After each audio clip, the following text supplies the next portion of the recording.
هغه پښتن پرېږده چې په کور کې دننه مې خپل روري او بېدینۍ زما ورسره طبیعت نه لګي. خبره ختمه شوه. ته ما ته د عام پښتون خبره مه کوه، پښتون کېږده زه یم په دې کور کې چې مې خپله وینئ که نه او د الله سره یې نه لګي زما ورسره نه لګي. دا زما دین دی او دا زموږ د ټولو دین دی، که نه داسې نه ده. ستاسو دا منهج دی که نه دی؟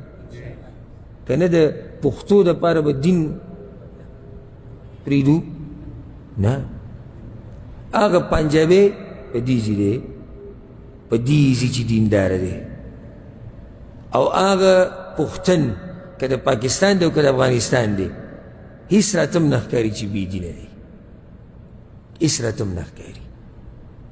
شرابي دا خبرې ته د کوم ځای نه کوي؟ دا زه د دې پیغمبر د دې نصیحت ترلاسه کوم چې عربی ګوره په عجمي غوره نه دی، عجمي په عربي نه دی غوره. نو څنګه پنجابی د پښتن نه غوره دی یا پښتن د پنجابي نه غوره شو؟ نه، الا بالتقوی. چې تقوا پکې راله نو بیا دا افغاني چې د افغانستان دی دی غوره دی د هغه پښتن نه چې د پاکستان دی.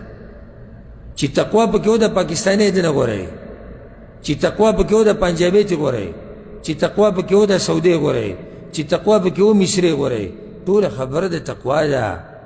رنګ، مال، نسب، بدن، د هر څه ځان سره کېده.